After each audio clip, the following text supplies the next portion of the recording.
The Zacks rank, value, momentum, growth, and income all factor into Zacks rank buys. Welcome to another edition of Zacks Rank Buy. I am Brian Bolin, and I am the aggressive growth stock strategist here at Zacks. And I've got two more stocks for your aggressive growth radar screen. And let's get right to it. And you can see what the first one is. It's Vista Oil and Gas. VIST is your ticker. It's a Zacks rank number one, and it's got A's for growth and value. So on these aggressive growth videos, I focus on a growth score of A, or at least a strong growth score. And then the value doesn't mean so much to me, but this day and age with the market in a drawdown, possibly worse things coming, who knows? An A right here, it makes me feel good. That was an attempt at a heart. I mean, I'm probably the worst person to draw these things. So this one's a little bit small, and in terms of market cap, and we can see the market cap is right here. It's 689 million. And then of course the idea is the price of oil has done this, straight up. That is a very bad arrow. There we go, straight up like that. All sorts of concerns, and wrote a little thing about it, but we'll talk a little bit about that overall idea at the end. So let's just take a look at our stocks, and then we'll talk for a second about oil. All right. So here we are in our earnings surprise history, and we see, a miss and a miss, and these are big misses, really. And then a gigantic beat. How about that? Ooh, wow. Oil goes up, things get better. So not really the best scenario there, but it is what it is. Let's take a look at the estimates, and that's why we're really looking at these things. That's what drives the Zacks rank. So this quarter straight up 25 to 39 cents. Next quarter holding still. That could be sandbagging. That could be the analysts just not doing anything just yet, waiting to see how things shake out. The full year number is what really matters. So $1.39 to $1.55. That's what we like to see next year, moving from 207 to 232. All good things. Now let's just take a peek at the growth for let's see, this year and for next year. And I'm going to highlight it here. This is good growth. Look at that, 43%. I know it's 42.93, but let's just call that, and 22% next year. So we're strong. We're strong on the growth end for this name. So that's outstanding. All right, now let's take a look at the valuation. Look at this, 5 times forward earnings. That is a small number. Look at this most recent quarter here. This is the year-over-year growth rate. That's outstanding. Look at this price to book, 1.2 times. That's great. Price to sales, you're selling right at your number there. That's okay, could get better. And here's your margins. You're going from -4% to 2% to 7%. Woo! Gotta love that. Gotta love that. Okay, so on your small end, your smaller oil name, this has got a lot of things to like here. Let's go ahead and take a look. Okay, so this is the chart. Here's the chart, and boy, here's your pandemic, and then your pandemic kind of crashity crash, and then even though you're missing, this thing is still moving up, and that's mostly because estimates just keep moving higher, and obviously. Oil, we'll talk in a minute, one more minute, just the basic idea, supply and demand is oil. And boy, I'm going to get ahead of myself. Okay, let's get to our next one. And it is Oasis Petroleum. That's Oasis Petroleum. It's OAS as the ticker. Zacks rank number one.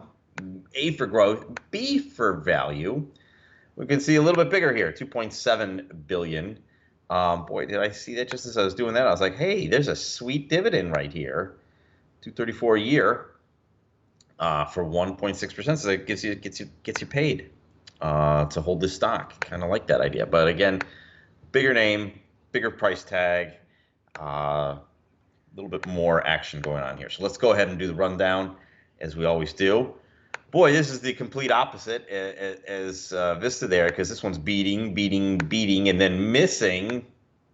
Not terribly type of thing that I want to see with the most recent quarter when prices were really moving much higher. But look at the activity here in the estimates. I mean, up and then a kick down and then a big kick back up.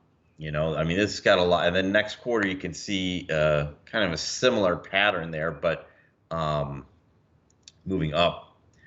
And then for the full year, that similar pattern is there too. But then, as we end up, I mean, we go from $21 in earnings per share 60 days ago to 27.80. I mean, that's a significant move.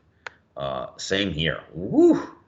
So estimates looking good for this little bit bigger play. So this is something that we did. Let's skip forward, take a look at the growth, and we can see not quite the 40%, but every bit of 33%, and then the other one had 20% and get 25%. So lots of growth projected in these oil names. Let's go ahead and take a look at. I mean, is this crazy? They're both trading at 5 times earnings, 5 times forward earnings, and look at this most recent quarter, 309% growth on the top line. A bigger book price here. I think the reflection of a little bit more stability in a bigger name.